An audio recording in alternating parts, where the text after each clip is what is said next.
Halo, assalamualaikum. Jadi saya itu punya pengalaman begini. Ketika ada seorang guru, ya curhatlah pada saya di waktu luang.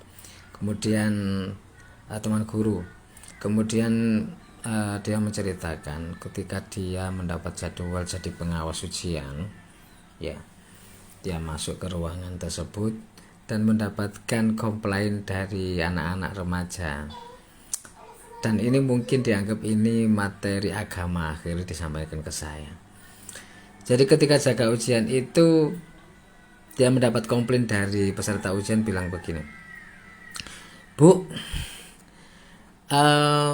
nggak usah dipersulit Bu, kita dimudahkan aja. Allah akan memudahkan orang yang mudah memudahkan orang lain, gitu katanya. Akhirnya disampaikan ke saya, konfirmasi lah apakah benar itu ya. Mungkin dianggap itu dalil yang ada dalam sumber hukum kita, baik Al-Quran atau hadis atau ucapan-ucapan ulama begitu ya. Mungkin kaul-kaul ulama bisa begitu. Jadi dia tanggapi dengan serius seperti itu ya. Ini saya bilang aja, Bu, Pak itu ke arah-arah golek aman ya. Arah-arah ku cari aman, ngomong ngono iku Bu, itu bukan materi agama. Jadi agama bisa jadi itu materi agama, tapi disampaikan di konteks yang salah. Makanya saya setiap merespon ya pertanyaan atau apapun dalam bentuk pernyataan atau pertanyaan apapun, saya merespon itu tidak langsung. Saya lebih ke saya runtut kronologinya. Jadi latar belakang dalil baik Al-Quran atau hadis itu ada latar belakangnya. Kalau di Al-Quran, di ayat-ayat Al-Quran itu namanya asbabun nuzul, kalau di hadis namanya asbabul wurud ya. Jadi ada latar belakangnya, ada konteksnya.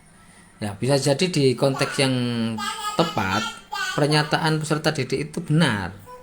Ya, seperti kita memudahkan urusan orang lain, kita akan dimudahkan. Tapi ketika sampai jadi penjaga pengawas tadi dan sampai berusaha mengerjakan tugas itu dengan sesuai SOP, maka itu dalil, seumpama itu dalil atau qaul ulama lah, itu tetap salah karena di konteks yang salah. Jadi tidak usah dibaperi, dan ini bukan soal agama. Agama itu kontekstual kok ya, jangan tekstual saja. Jadi contoh Nabi aja, Nabi mendapatkan pertanyaan yang sama dari orang yang berbeda. Nabi itu kadang jawabannya berbeda, bukan berarti Nabi itu tidak konsisten. Ketika Nabi ditanya perbuatan apa yang paling afdol menurut Allah Subhanahu wa taala, kalau yang tanya miskin dan yang tanya itu kaya, itu jawaban Nabi berbeda. Mungkin kalau orang miskin mungkin sabar, itu afdalul amal. Kemudian untuk orang kaya mungkin jawabannya adalah sedekah, dan itu memang kontekstual. Nabi sangat bijak sekali.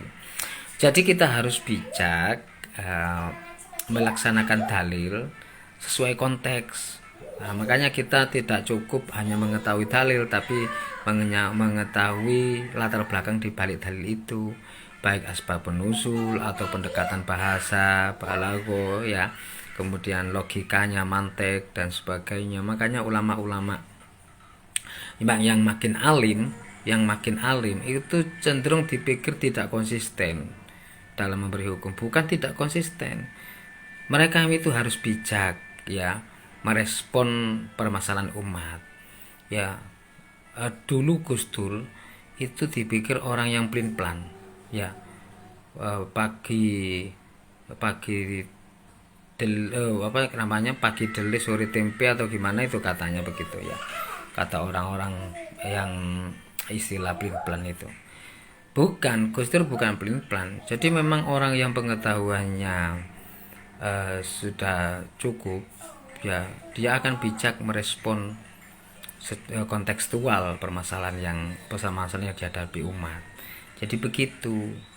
Jadi tidak serta-merta kita itu satu dalil langsung dilaksanakan, padahal dalil itu kalau dicari itu ada dalil secara teks itu seolah-olah kontradiksi.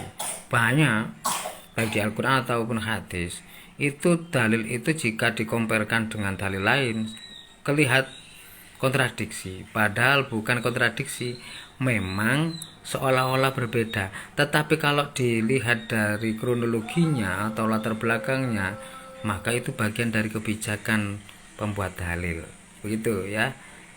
Jadi tetap ujian itu, kembali ke ujian tadi, tetap ujian itu harus dilakukan sesuai SOP. Pengawasnya sudah benar, justru dengan melaksanakan, pengawas itu melaksanakan dengan benar SOP-nya sebagai pengawas ujian yang harus ketat dan sebagainya, maka itu sebenarnya memudahkan proses pendidikan secara esensi, ya, secara utuh.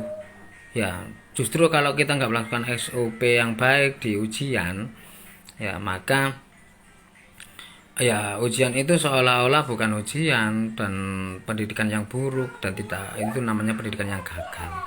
Itu secara keseluruhan seperti itu kita pandang harus keseluruhan, jangan secara parsial dan apalagi subjektif seperti sebagai peserta didik yang mau enaknya saja. Oke ya, terima kasih, semoga ini memberi pencerahan, terutama pesan ini untuk anak-anak SMA, untuk anak-anak didik saya juga. Jangan cari celah ya. Oke, semangat belajar dengan baik. Assalamualaikum.